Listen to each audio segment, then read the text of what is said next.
नमस्कार, मैं हूं डॉक्टर प्रसून। बांग्लादेश में हिंदू खतरे में है, ये बात मैं नहीं बल्कि अमेरिका के पूर्व राष्ट्रपति डोनाल्ड ट्रंप कह रहे हैं। बांग्लादेश में इस्कॉन सचिव चिन्मय दास ब्रह्मचारी पर आरोप लगाया गया है कि 25 अक्टूबर को चिटगांव में आयोजित एक रैली के दौरान बांग्लादेश की राष्ट्रीय झंडे का चिन्मय ने अपमान किया। चिटगांव पुलिस ने आरोप लगाया कि प्रदर्शन के दौरान बांग्लादेश के राष्ट्रीय झंडे के ऊपर इस्कॉन का भगवा पताका फहराया गया। इस मामले में 2 लोगों को गिरफ्तार भी किया जा चुका है। दर्ज की गई शिकायत के मुताबिक इस्कॉन समूह ने अपने प्रदर्शन में चटगांव के कोतवाली पुलिस स्टेशन के न्यू मार्केट चौराहे पर सरकारी विरोधी छात्र प्रदर्शनों में बनाए गए राष्ट्रीय ध्वज के ऊपर धार्मिक झंडा फहराया गया। शिकायत में इस्कॉन के धार्मिक झंडे को इस तरह फहराने को एक स्वतंत्र राज्य की अखंडता को नकारने के समान माना गया। चिन्मय पर यह कार्रवाई ऐसे समय पर की गई जब वह संयुक्त राष्ट्र संघ में मानव अधिकार एजेंसी के उच्चायुक्त बांग्लादेश के दौरे से लौटे हैं। चिन्मय दास ने अल्पसंख्यकों के खिलाफ हुई हिंसा की जांच की मांग की। अपने पर दर्ज मुकदमे में चिन्मय दास ने अपनी सफाई भी पेश कर दी है। उन्होंने कहा कि 4 तारे वाले झंडे पर भगवा पताका फहराई गई थी, न कि बांग्लादेश के राष्ट्रीय ध्वज पर। गौरतलब है कि बांग्लादेश के राष्ट्रीय ध्वज में 4 तारा नहीं है। चिन्मय दास बांग्लादेश में इस्कॉन ट्रस्ट के सचिव हैं और हिंदुओं के खिलाफ हो रहे अत्याचारों के खिलाफ आवाज उठाते रहे हैं। पिछले महीने इस्कॉन की एक सभा में चिन्मय कृष्ण दास ब्रह्मचारी ने हिंदुओं के एक होने की अपील की। इस भाषण में बांग्लादेश में चिन्मय दास ने कहा कि हम हिंदू हैं, हम ऋषियों के उत्तराधिकारी हैं, हम आर्यपुत्र हैं, हम मरते दम तक लड़ेंगे। हिंदुओं एक हो जाओ, खतरे से सावधान रहो। उन्होंने आगे यह भी कहा कि हमारे मंदिरों की रखवाली की क्या जरूरत है, मस्जिदों की रखवाली की जरूरत नहीं है।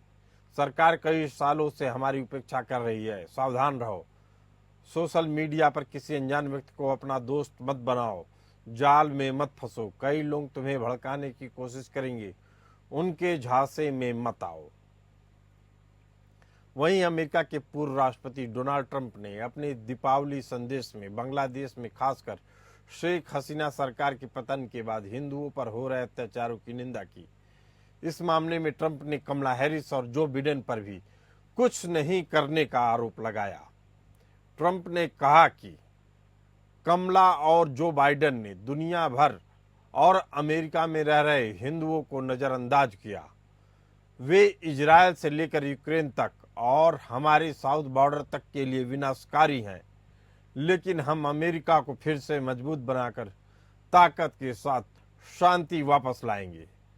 ट्रंप ने अमेरिका में भारतीय समुदाय को दिवाली की शुभकामनाएं देते हुए भारत और अपने अच्छे दोस्त पीएम नरेंद्र मोदी के साथ अपने देश की साझेदारी को मजबूत करने की भी कसम खाई। ट्रंप ने कहा कि अपने प्रशासन के तहत भारत और अपने अच्छे दोस्त पीएम नरेंद्र मोदी के साथ अपनी साझेदारी को और मजबूत करेंगे। सभी को दीपावली की शुभकामनाएं। मुझे उम्मीद है कि रोशनी का त्यौहार बुराई पर अच्छाई की जीत को साबित करेगा। ट्रंप की बेबाक टिप्पणी ने संयुक्त राष्ट्र संघ सहित अमेरिका की भी कलाई खोलकर रख दिया है, जो गाहे बेगाहे मानवाधिकार और नरसंहार के लिए अपनी चिंताएं व्यक्त करते हैं। लेकिन दुनिया भर में फैले अल्पसंख्यक हिंदुओं के उत्पीड़न की बात जब सामने आती है तो मानवाधिकार के ये पहरवे चुप्पी साध जाते हैं। कुछ महीने पहले मुस्लिम बहुल बांग्लादेश में अल्पसंख्यकों, खास तौर पे हिंदुओं का खुलेआम कत्लेआम हुआ। मंदिर और घर तोड़े गए, जलाए गए, लेकिन अमेरिका की प्रतिक्रिया सिर्फ बयानबाजी में ही दिखी। पूर्व राष्ट्रपति डोनाल्ड ट्रंप दिवाली के समय अब पहली बार बोले हैं। बता दें कि 5 अगस्त को बांग्लादेश की पूर्व प्रधानमंत्री शेख हसीना अपने 15 साल के शासन को समाप्त करके देश से भाग गई। उनकी सरकार छात्रों के भयानक विरोध प्रदर्शन का सामना कर रही है। शेख हसीना के देश छोड़ने के बाद वहां अल्पसंख्यक हिंदुओं के खिलाफ हिंसा बढ़ गई है। बांग्लादेश के अल्पसंख्यक हिंदुओं के पर हमले हुए, मंदिरों और हिंदुओं की दुकानों में तोड़फोड़ की गई। Bangladesh national Hindu grand alliance के मुताबिक 48 जिलों में 200 से ज़्यादा जगहों पर अल्पसंख्यक समुदाय के खिलाफ हमले किए गए और धमकियां दी गई। इस साल जुलाई से अगस्त के बीच सैकड़ों हिंदू भी मारे गए।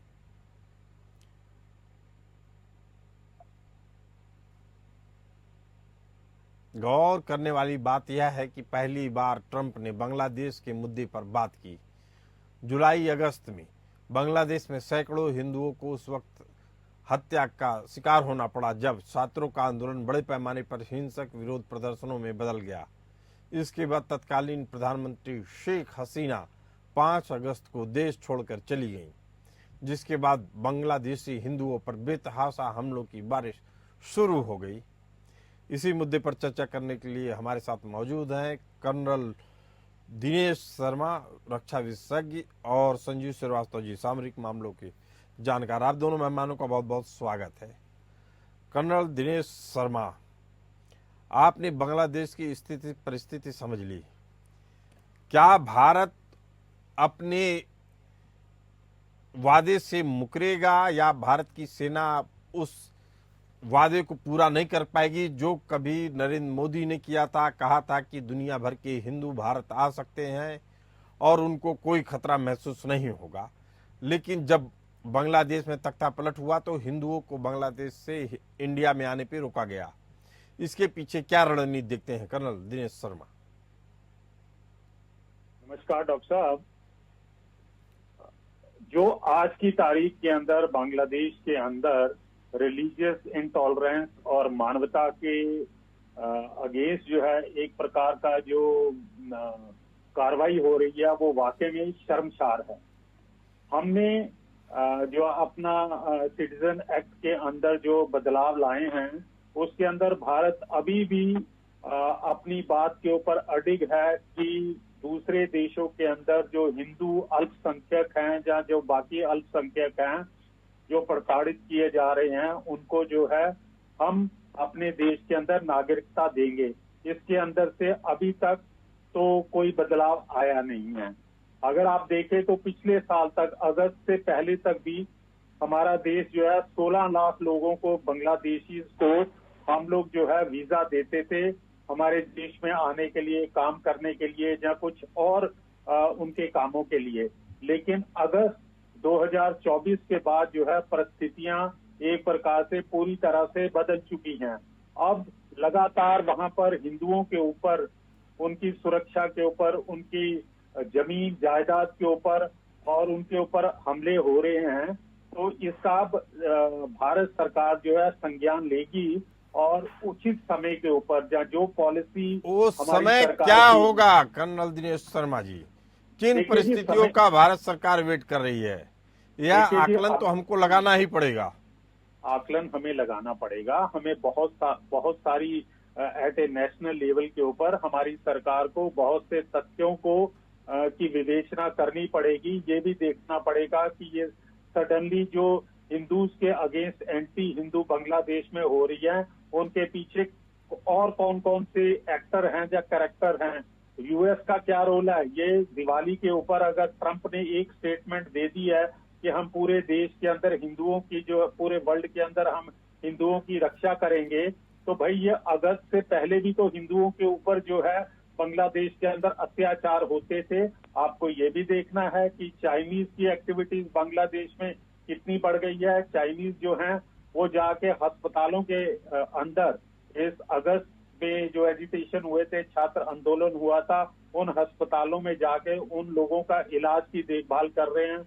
वहां पर इन्होंने 20,000 लेकिन सवाल तो यही हो रहा है कर्नल दिनेश शर्मा जी कि जैसे ही यूएन की फैसला आता है चिन्मय दास को लेकर बांग्लादेश भड़क जाता है और इस्कॉन मंदिर के चिन्मय दास पर देशद्रोह का मुकदमा दर्ज किया दिया जाता है।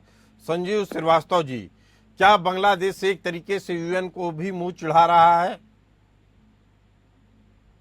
जी प्रसन्न जी, अपना सवाल आप कृपया दोहराएंगे एक बार फिर से।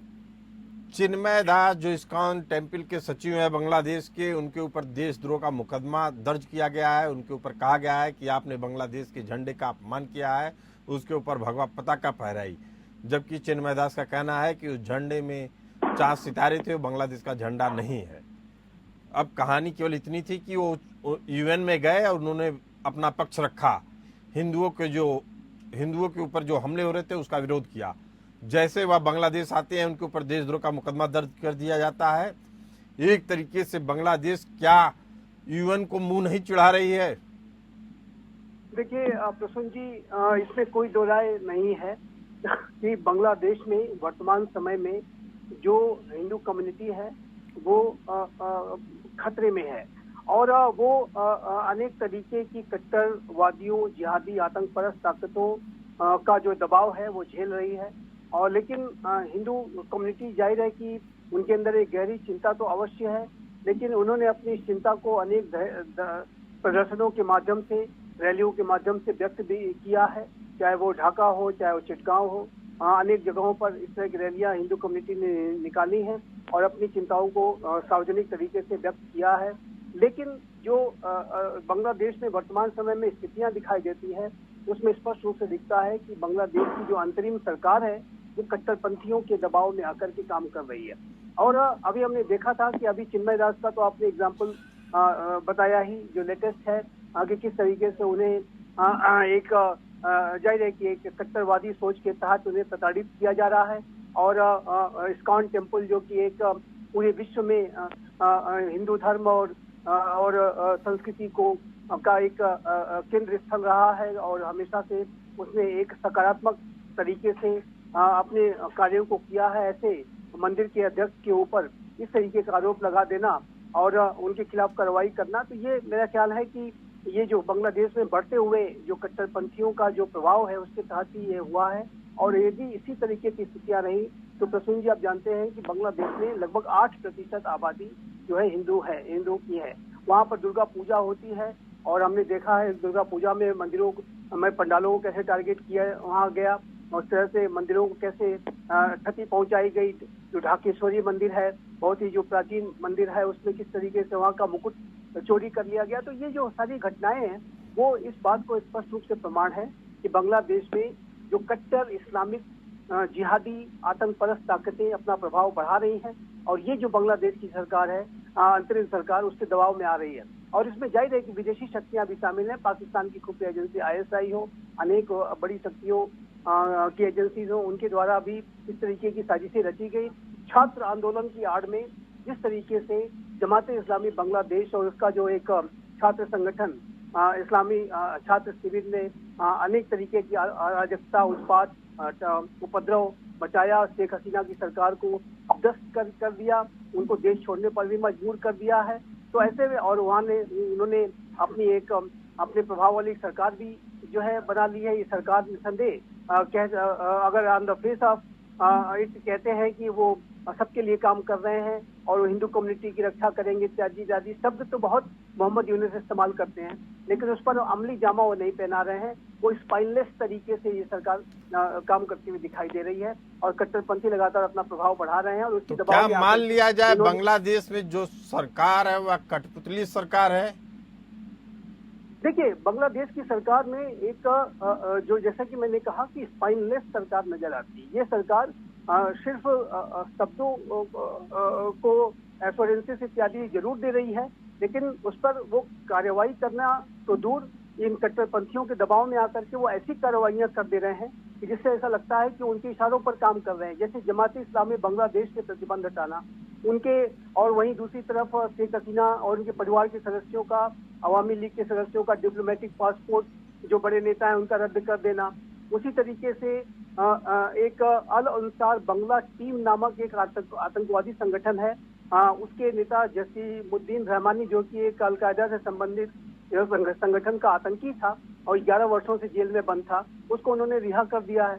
और वहीं अवामी लीग के जो छात्र संगठन को प्रतिबंधित कर दिया है। तो ये जो सारी स्थितियां हैं, ऐसे में उनका जो एक रवैया, पक्षपातपूर्ण जो रवैया है वो स्पष्ट रूप से दिखता है। वो अवामी लीग के विरुद्ध और अभी चिन्मय दास के ऊपर जिस तरीके का ये कार्रवाई की गई और हिंदू मंदिरों पर जो हमले किए गए, उनके परपेट्रेटर्स को उनके खिलाफ कोई प्रॉपर एक्शन नहीं लिया गया है। तो ऐसे में ये स्पष्ट है कि ये जो सरकार है वो कट्टरपंथियों के दबाव में आकर के काम कर रही है और कट्टरपंथियों के दबाव में आकर के काम कर रही है। और इसी वजह से मैं ये स्पष्ट रूप से देखता हूँ कि ये जो सरकार है वो अगर इसी तरीके का काम करती रही, इसी तरीके से वो पक्षपातपूर्ण रवैया अपनाती रही, तो बांग्लादेश का जो लोकतंत्र का जो भविष्य है वो उसी तरीके का बन सकता है। उसी तरीके की बांग्लादेश में अराजक स्थितियां पैदा हो सकती हैं, जैसे कि आप पाकिस्तान में देखते हैं। पाकिस्तान में जाहिर है कि वहाँ का लोकतंत्र दिखावे का लोकतंत्र है, दिखावे का लोकतंत्र है, लेकिन फिर सवाल उठता है कि जो काम भारत को करना था, क्या वह काम ट्रंप कर रहे हैं? ट्रंप ने साफ कर दिया है कि आने वाले भविष्य में अगर वो अमेरिका के राष्ट्रपति बनते हैं तो दुनिया भर के हिंदुओं को सुरक्षा मुहैया करवाई जाएगी, चाहे वह किसी भी देश में रहते हों। ट्रंप ने एक तरीके से जो बिडेन और कमला हैरिस पर भी आरोप लगाया है कि इन्होंने हिंदुओं की रक्षा के लिए कुछ नहीं किया है। दीपावली के मौके पर उम्मीद का दिया जलाया है ट्रंप ने। क्या इस बात को दिनेश शर्मा जी हम स्वीकार कर सकते हैं? डॉक्टर साहब, मैं सहमत हूं जो मिस्टर ट्रंप ने दिवाली के ऊपर हिंदुओं के बारे में कहा और उन्होंने क्रिटिसाइज किया बांग्लादेश के अंदर जो हिंदुओं के ऊपर हिंसा और बाकी माइनॉरिटीज के ऊपर हिंसा हो रही है। लेकिन हमें ये बात भी ध्यान में रखनी चाहिए कि ये चुनाव का माहौल है अमेरिका के अंदर। अब इसको हम कितनी मतलब सीरियसली हम ले सकते हैं कि अगर ट्रंप दोबारा ऑफिस में आते हैं तो वो अपने इस प्रकार की सोच को कितना इम्प्लीमेंट करेंगे, क्योंकि ये सब डिपेंड करता है चुनाव के समय। आपने बोल दिया, उसके बाद की जो पॉलिसीज हैं वो डिपेंड करती हैं कि आपके भारत और अमेरिका के किस प्रकार के रिलेशन हो सकते हैं, उसकी क्या निजी पॉलिसीज हो सकती हैं, उसकी क्या इकोनॉमिक पॉलिसीज हो सकती हैं।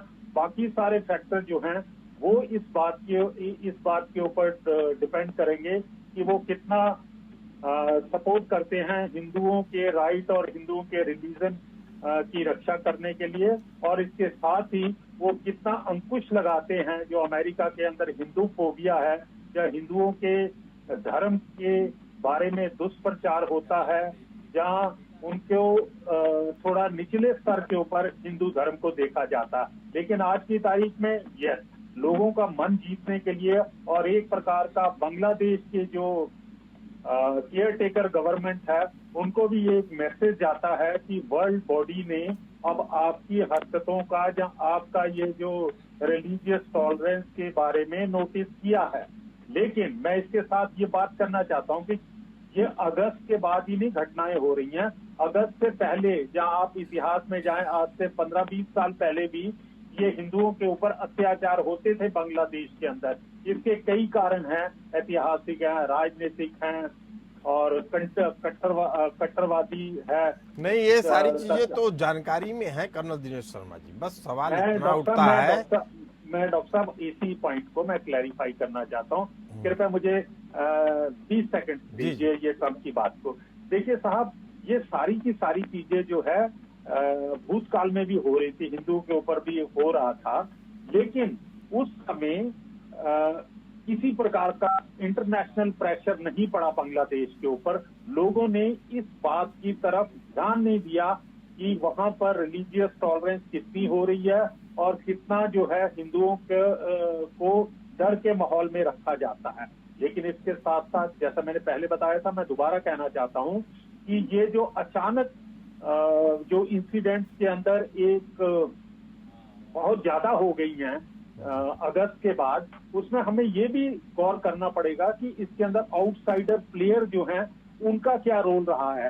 ये सिर्फ हम ये नहीं ब्लेम कर सकते हैं कि बांग्लादेश, लेकिन इसकी जिम्मेदारी तो बांग्लादेश सरकार के ऊपर है, बाहर के चाहे जो प्लेयर रहे हों, जिसके कारण ही चिन्मय दास जैसे व्यक्ति को, जो बांग्लादेश के नागरिक हैं, इस्कॉन के सचिव हैं, कहना पड़ता है हम हिंदू हैं, हम ऋषियों के उत्तराधिकारी हैं, हमारे पुत्र हैं, हम मरते दम तक लड़ेंगे। इस शब्द का, इस वाक्य का कई मायने निकलता है। यानी उन्होंने समझ लिया है अब करो या मरो वाली स्थिति आ चुकी है। ना उनके साथ सेना है, ना पुलिस प्रशासन है, अब उनको अपनी लड़ाई खुद लड़नी पड़ेगी। दुनिया में वो अकेले पड़ गए हैं। संजीव श्रीवास्तव जी, क्या इस मैसेज का यही संदेश है जिसको शायद ट्रंप ने सबसे अच्छे तरीके से समझा? संजीव जी। जी, देखिए, बांग्लादेश में हिंदू कम्युनिटी लगातार टारगेट की जा रही है और जैसा कि शर्मा साहब ने बताया कि पहले भी इस तरीके की घटनाएं होती रही हैं। बांग्लादेश में जो हिंदू कम्युनिटी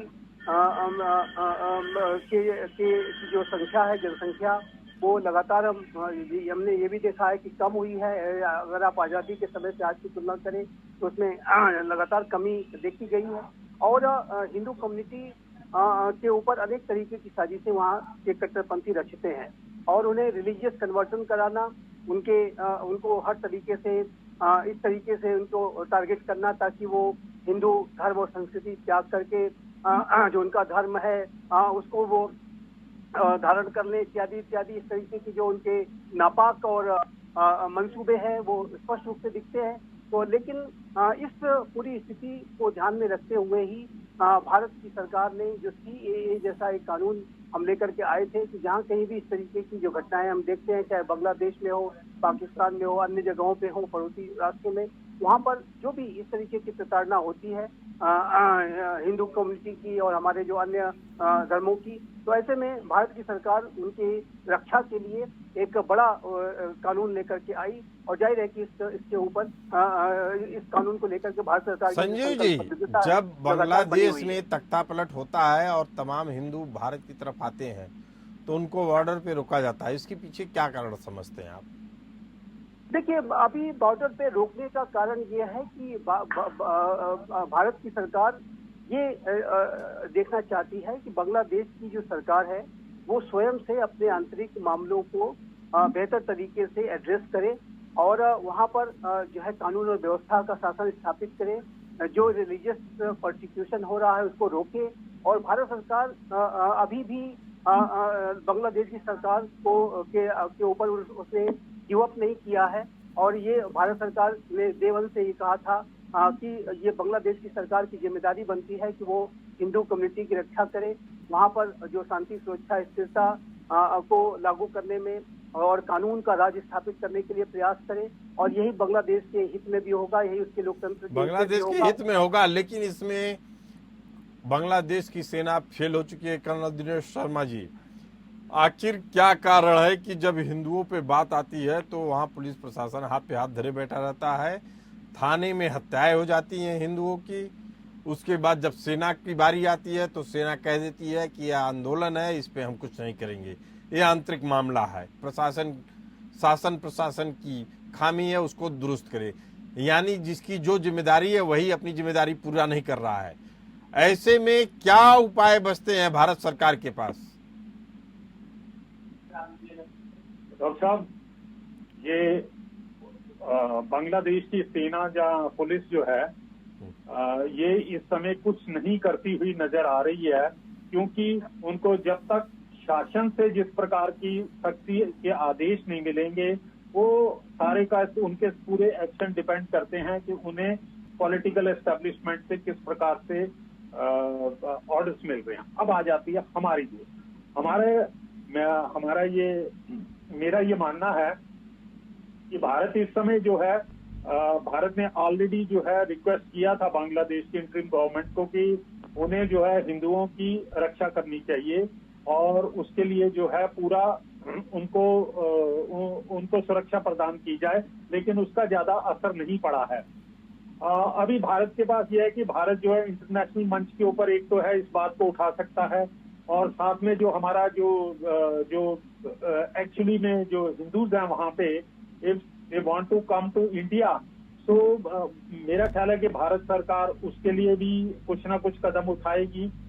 और तीसरा, जो मैं अपनी बात को बार बार जो कोशिश कर रहा था खत्म करने की, मुझे शायद डॉक्टर साहब मौका नहीं मिल रहा है, ये बांग्लादेश चाहे वो इंटरिम सरकार हो चाहे परमानेंट सरकार हो, उन लोगों को सबको हार्ट ऑफ हार्ट वो जानते हैं कि भारत के साथ अगर वो संबंध उनके अच्छे हैं तो उनका देश भी प्रॉस्परस करेगा। बांग्लादेश के अंदर आज की तारीख में भी साइजेबल पॉपुलेशन है और वो जानते हैं कि भारत का कितना योगदान था उनकी आजादी के अंदर, हमने कितनी कुर्बानियां दी हैं। अब पॉइंट आ जाता है कि ऑल ऑफ ए सडन जो है हसीना प्राइम मिनिस्टर को वहां से डिसलॉज किया जाता है, वो यहाँ आते हैं, ऑल ऑफ ए सडन जो है ये हालात खराब हो जाते हैं। इसके अंदर से इसमें बेसिक जो हाथ है वो है अमेरिका और चाइना का। अमेरिका को जो है प्रीवियस गवर्नमेंट ने सेंट मार्टिन में वो जो एक द्वीप था वो नहीं दिया, क्योंकि वो अपना बेस बनाना चाहते हैं जो बे ऑफ बंगाल के अंदर है। इसलिए अगर आप देखें तो पिछले 1-1.5 सालों से यूनाइटेड स्टेट जो है वो बांग्लादेश गवर्नमेंट को प्रेशराइज कर रहा था कि आपके यहाँ इलेक्शन ठीक नहीं हो रहे हैं, ह्यूमन राइट वायलेशन है और कई प्रकार के जो है इल्जाम लगाए जाते हैं। अब आप लेटेस्ट आप चाइना का रोल देख लीजिए। चाइना के जो है एम्बेसडर जो है वहाँ हॉस्पिटल के अंदर जाके छात्रों की तीमारदारी को देखते हैं, मरीजों का हालचाल पूछते हैं। बांग्लादेश की रेड क्रॉस सोसाइटी को $1 लाख जो है वो दान देते हैं कि ताकि लोगों की मदद की जाए जो गरीब हैं, जो विस्थापित हैं। फिर उसके बाद जो है पॉलिटिकल पार्टी बीएनपी है, चाहे जमात इस्लामी बांग्लादेश है, या छात्रों के नेता हैं जिन्होंने ये एजिटेशन। कर्नल साहब, तो इसके बाद साफ है कि अगर ऐसी परिस्थितियां हैं, अमेरिका और चाइना वास्तव में साजिश रच रहे हैं, तो इस साजिश को खत्म करने की जिम्मेदारी अब अकेले ट्रंप ने ओढ़ ली है। ऐसा माना जा सकता है कि अगर अब इसी तरीके की परिस्थितियां रहीं तो ट्रंप एक नए स्तर पे अमेरिका को ले जा सकते हैं। आप दोनों मेहमान हमारे इस खास चर्चा में जुड़े रहे, आप दोनों का बहुत बहुत धन्यवाद। फिलहाल इस चर्चा में इतना ही, हमें दीजिए इजाजत। चलते रहिए एपीएन न्यूज के साथ।